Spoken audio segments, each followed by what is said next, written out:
Musk threatened to go after Medicare and Medicaid. Just yesterday, we also learned that Head Start programs serving 20,000 young students are locked out of their federal funding by Elon Musk. To be clear, that means that you have a billionaire, the richest person on earth, willing to take away your health care, willing to take away kids' lunches and meals, willing to take away pre-K, just so that he can finance a tax break for himself and his billionaire buddies. And just last night, Elon Musk came out and we found out that he's interfering with air traffic control. When Musk took over Twitter, he repeatedly crashed that platform. It's not a big deal if your app doesn't load one day, but it is a huge deal if you don't know if your plane is going to crash or not. If we don't fight back, Elon Musk will take dollars away from our public schools, away from our health care, away from Social Security, away from our own safety systems, and use those dollars to line his own pockets. We are here fighting for a country that is by and for the people, not by and for the ultra-rich. That is the core of the fight. And while this is, of course, an event being held by the Congressional Progressive Caucus, whether you are progressive, whether you are conservative, whether you are liberal, independent, no matter your political party or your background, I think this is a fight where all Americans can agree that your elected representatives should be representing you. Your government shouldn't be run as a corrupt grift mill for a billionaire. This is a national emergency. In the aftermath of the election, many Democrats needed time to soul search, to grieve, to think, but that time has ended. And that time ended when Elon Musk took control of our country's financial nuclear codes. It's time for all of us to get off the mat and get back in the ring. We're going to fight smarter. We are going to fight harder. And CPC is going to lead that charge. Our members have been fighting outside of the Treasury Department, outside the Department of Labor, at USAID. We are in our communities, in the halls of Congress, fighting back. As I said in my first press conference as chair here, our members know how to fight the billionaires, the grifters, and the Republican frauds in Congress. That's what this moment calls for. And people have been asking us, what can you do? What will you do? Well, I'll tell you right now, we are going to use every legislative, judicial, and public pressure tool at our disposal as members of Congress until we fire Elon Musk. My entire time in Congress, I've never seen Republicans be able to pass a budget. They can never get that together. And they always come crawling to Democrats for help. Well, we are not going to help Republicans keep Elon Musk stealing our taxpayer dollars. We are not going to help those Republicans that want to keep Elon Musk in charge of the entire federal government. We are not going to help Republicans allow Elon Musk to break the law, shred our Constitution, while he makes billions of dollars in wealth for himself. Elon Musk spent $270 million to get Donald Trump elected president, and he's increased $160 billion of his own wealth since that election. We are not going to, I for one, and I think many of us here, are not going to just stand by and hand over our votes if that continues. We are going to fight to fire Elon Musk, or at minimum, anybody in this country, anybody in Congress should at least agree that he shouldn't be given unconstitutional powers to enrich himself with our taxpayer money. So remember that during Donald Trump's last term, Americans came together. They rose up in every single district in this country and saved the Affordable Care Act. Republicans had control of the government, but Democrats stood united. Democrats went and gave our message out into the community. The community responded and rose up, and millions of people's health care was saved. Similarly, the Congressional Progressive Caucus is going to lead alongside leaders in this country to fire Elon Musk, to save our health care, save our schools, save our taxpayer dollars, stop the corruption, and I think this is a fight that we can pick and that we can win. Thank you all so much for coming today, and next we have the whip of the Congressional Progressive Caucus, Congressman Chuy Garcia. Thank you. Thank you, Chairman. and good morning to all. I'm Congressman Chuy Garcia from Illinois' 4th District in Chicagoland, and I'm here to say that Elon Musk has got to go. The richest man on the planet is engaging in an illegal power grab across our government. This is how he turned Twitter on its head, taking control of people, information, money, and buildings. Let's not forget, this is the same guy who retaliated against unionized janitors at Twitter facilities for demanding simply better wages and working conditions. We are here to tell working families that we will not allow Musk to have access to your Social Security numbers, to push out civil service workers, or to launch an all-out assault against government agencies. These moves are illegal, and we're working with civil rights groups who are suing Doge for these actions. Elon Musk is not fooling us. He has an ulterior motive for going against these agencies. He's trying to hide the abuses he's committed within his own companies. So there's a personal vendetta side to all of this. And he's been a bad boss, and not just at Twitter, but also at SpaceX. Workers have filed complaints, and he's got several lawsuits for the terrible working conditions, including denying mandated rest periods and overtime threats to organize. That's why he's targeting the Department of Labor, and he wants to conceal and obstruct the National Labor Relations Board's investigations. Then there's Tesla. Musk has 7 complaints under the NLRB for unfair labor practices that affect more than 140,000 employees. And it's the NLRB investigations. If they're not enough, Musk is also on the hook with OSHA and for the death of a Tesla factory worker in Austin, Texas. The record is clear. Elon Musk is anti-worker and anti-labor. We will not allow the shadow government that Musk is leading to destroy government agencies that protect workers.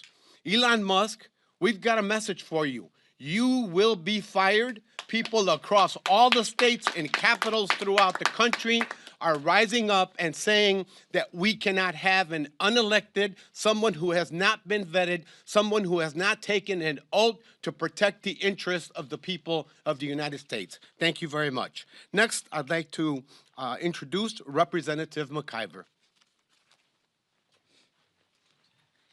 Thank you so much, Whip.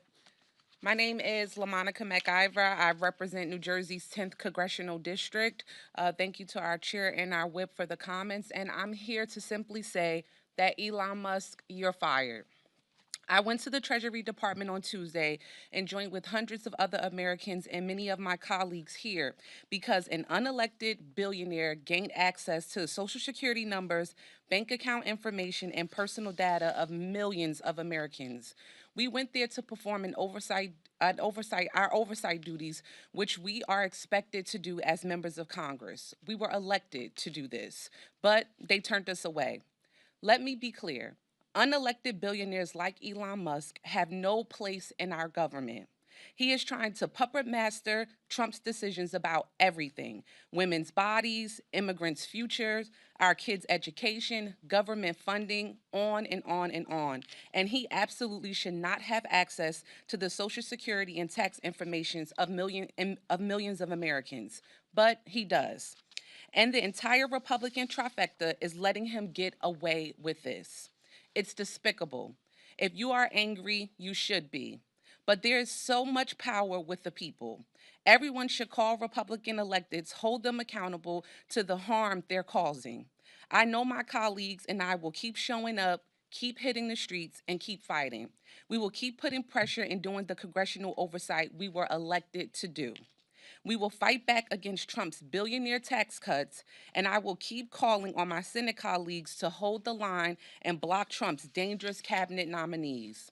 Nobody elected Elon Musk to be president, but he has his grimy hands all over our administration. But we will keep the pressure on, and we will not allow this Musk takeover. This fight is far from over, but the Progressive Caucus has our gloves on and we are in the ring. Thank you. Now I would like to call Rep. Dexter. Good morning, and thank you to the Congresswoman as well as our leaders for their words and their encouragement for our action today. I am Maxine Dexter. I represent Oregon's 3rd Congressional District. All week, like many of my colleagues, I've heard from thousands of constituents who are outraged that an unelected billionaire is unilaterally dismantling our government.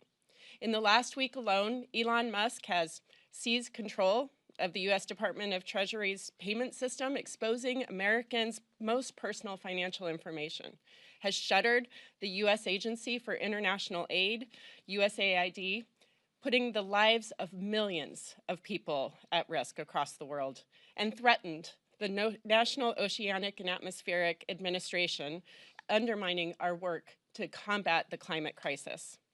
This is just the start. I received, again, over 1,000 emails and calls this week demanding action. And that's why I introduced my first bill, the Stop Musk Act, to protect federal workers who are at the forefront of Elon Musk's power grab. Yeah, that's great. This bill is in direct response to what I'm hearing from my constituents, a demand for action. My bill prohibits retaliation of any kind against any federal employee who resists, prevents, or circumvents illegal or unconstitutional efforts led by Elon Musk or those he oversees. This is one of many tactics we are deploying. This multi-front battle will be fought in the courts, the halls of Congress, and the public sphere. In addition to our legislative and judicial tactics, our most powerful tool is public pressure. We are witnessing an assault on our democracy, make no mistake, and the Congressional Progressive Caucus will fight at every opportunity. We must stay loud, we must stay tight, we must press on. And with that, I will pass it to Congresswoman Velasquez. Good morning, and thank you, Chairman Casar, for bringing all of us together. The press might say, here they come again, you know, blah, blah, blah, blah, blah. But let me tell you and let me remind you, those dark days when we were fighting to preserve ACA or even pass the legislation, and we kept at it, organizing, mobilizing, until the public rise up and push back. And today, millions of Americans have access to decent health care because of the actions that we took. And we are here back again. And we will be at this every single day. Press conferences, protests, until the American people rise up and push back. This is a power grab by Donald Trump and Elon Musk. And every American should be concerned about this. You see, what really frustrates me? That the Speaker of the House doesn't have the courage to stand up and defend the integrity of the legislative branch. Well, I am not going to go silently without fighting and to say and to remind that this is not only unethical, it's illegal, and it is unconstitutional. And we will fight back every single day. But I also want to talk to the American people. Do you trust Elon Musk with your most personal financial information, tax records, your social security numbers, your financial security? I don't trust Elon Musk with this information, and I know the American people don't either. I also don't trust Elon Musk with access of the payment system that controls upwards of $5 trillion in transactions every day. Yesterday, we held a hearing in the Small Business Committee, and when I questioned Elon Musk trying to get into the system, They claim that he needed to do this. First, that he was appointed by the president as a senior advisor, that he will go in to assess and analyze waste, fraud, and abuse. But today, the New York Times have an article in which they discuss emails from the chief of staff that clearly stated the intent of just using this to stop aid to USAID funding. So this is the system that sends out Social Security checks, Medicare reimbursement, and tax reform, the foundation of financial security for millions of Americans. This is a hostile takeover of our federal system. We cannot allow the richest man in the world to have the power to veto funding approved by Congress so he can line up his pocket with more tax cuts for billionaires. This government does not belong to billionaires. It belongs to the people. What Trump and Musk are doing is unconstitutional. We demand Elon Musk to be removed from any role at the Treasury Department and from the federal government entirely. We are committed to using every tool at our disposal to stop this power grab. And with that, I will recognize now the chairman, the ranking member, soon to be chairman of the Natural Resources Committee, Representative Hoffman. Well, thank you, folks, and good morning. Happy to join my colleagues here in pushing back against Elon Musk and his fake officials, his tech bros that are rummaging through our most sensitive data without authority in violation of the law. And I'm so pleased that we're beginning to litigate and confront this in the courts, that there's this great public awakening that's happening and the outrage is building. And here in Congress, my colleagues and I stand ready to do our part to say no to this outrageous attack on our democracy and our personal rights. So we learned this week that Elon and his tech bros, these young people in hoodies who don't have security clearances, they're fake officials, that they crashed through the doors of the National Oceanic and Atmospheric Administration, or NOAA. These are folks whose mantra in the private sector is go fast and break things. And they decided to go fast and break things this week at NOAA. And so, you know, people need to understand that this is an agency that does really important work that millions of Americans depend on every day, although they don't always realize how much they depend on it. It is the home of critical scientific and regulatory systems that protect our safety in important ways. And this starts to make good on yet another aspect of Project 2025, something that I spent much of last year warning about. Trump has promised, his Project 2025 agenda was very explicit about this, to dismantle and privatize NOAA, forcing Americans to pay for things like weather data and also some of the maritime safety data that NOAA maintains. This could have real consequences for the day-to-day lives of every American. The National Weather Service warns communities of incoming severe weather like hurricanes and wildfires and tornadoes. It provides information to emergency managers, decision makers to support our nation's commerce. NOAA's weather forecasts are used by aviation experts to prevent airline disasters, to keep our skies safe for millions of travelers that crisscross the country every day. And cuts to these programs and agencies, make no mistake, will put people in danger. Privatization schemes for this agency will put people in danger. This is not some kind of game. It isn't a stunt to drain the swamp. Purging the government of scientists, experts, and career civil servants, slashing fundamental programs, these things will cost lives. So I also want to make something else clear.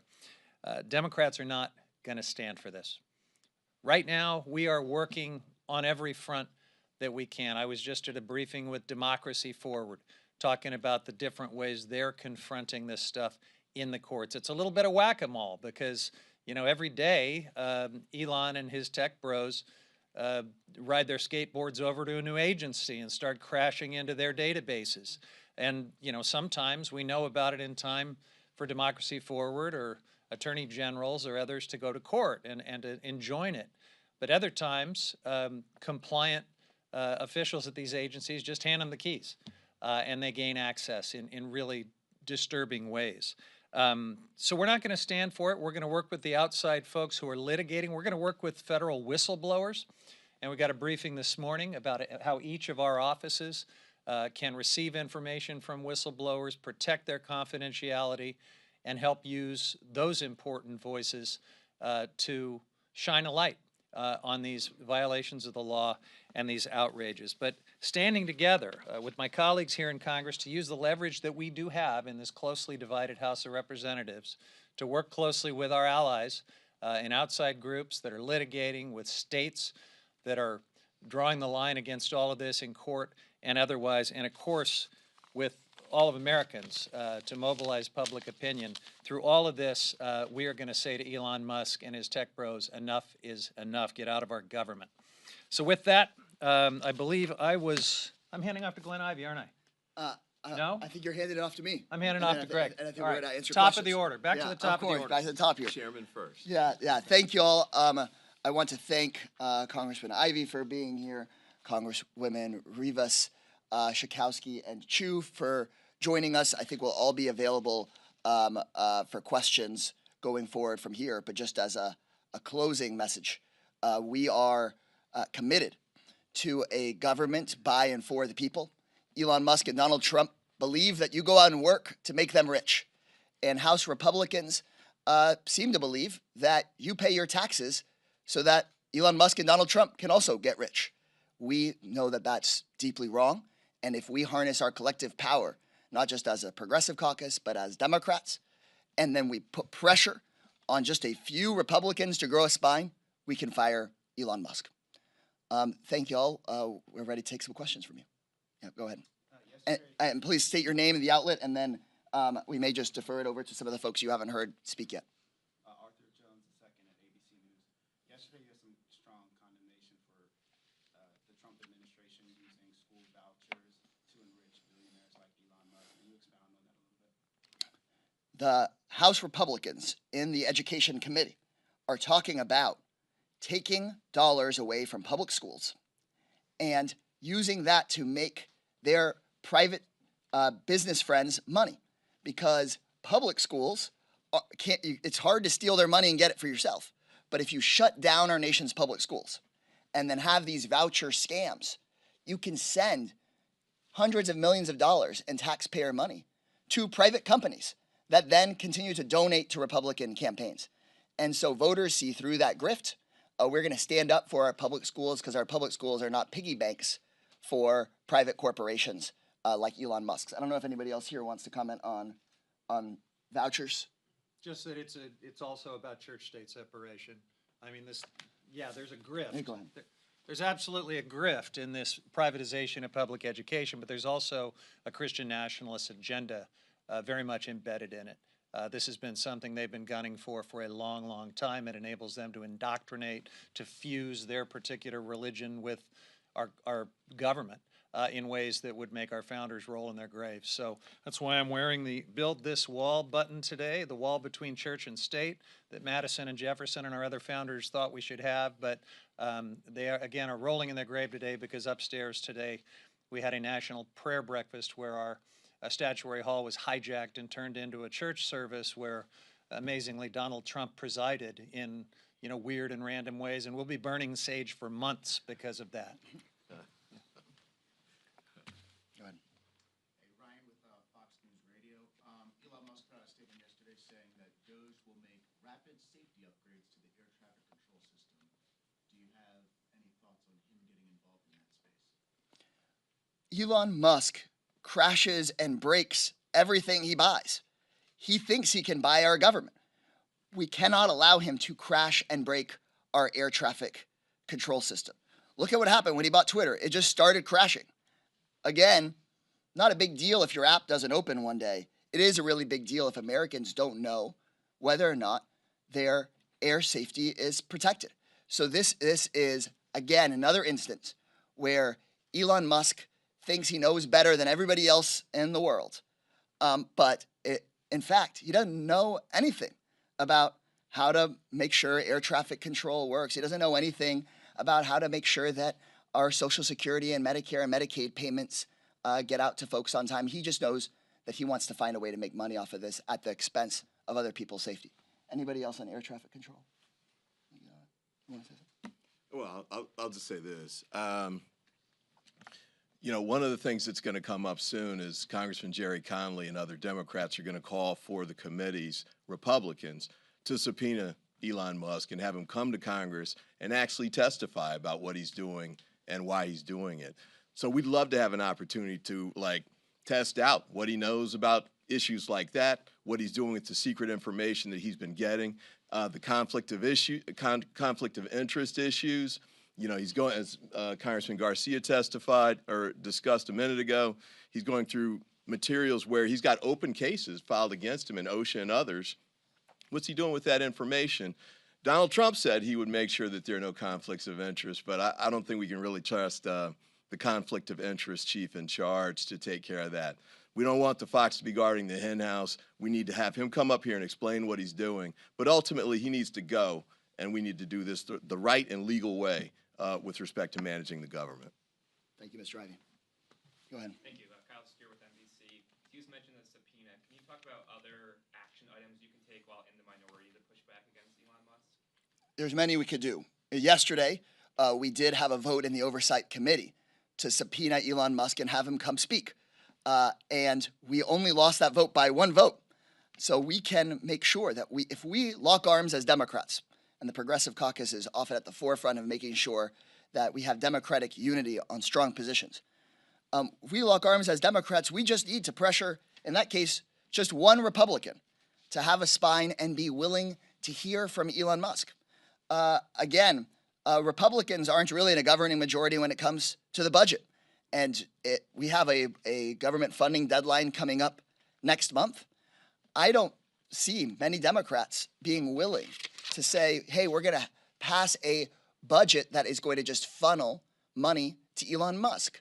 Similarly, I know that Republicans are trying to pass their gigantic tax scam, their billionaire tax cut plan, but they can't seem to agree with each other on it. And so Democrats have a huge opportunity to not only tank this billionaire tax break for Elon Musk, we also have an opportunity to show the American people what it looks like to have the Elon Musks of the world actually pay their fair share in taxes.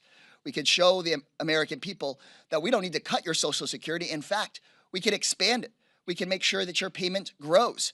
And so Elon Musk also presents an opportunity. In the past, billionaires would meddle with our government behind the scenes, but now Elon Musk is bragging about it in public. And so we have an opportunity to fire Elon Musk, to rally the country around a proposal that isn't necessarily progressive or conservative. It's the baseline idea that if you work hard and play by the rules, you shouldn't have a billionaire running your life and taking your money. And we've been talking about how Democrats need to win back the working class voters we've been losing. This is exactly the kind of thing that working people believe in, no matter their background, no matter if they're rural or urban, no matter what.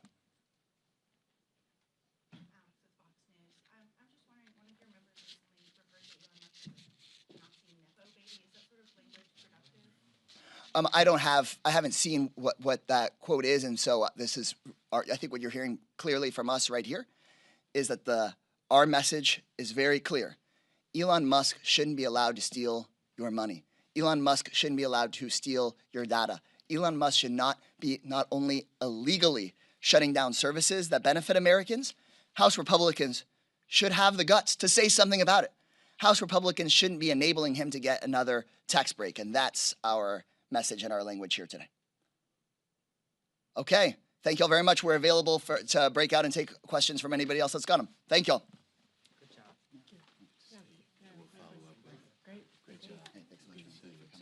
All right, yeah, that was great. Great first bill. Thank you. Yeah, of course. Good to see you. Thank you. Okay. Things have certainly accelerated.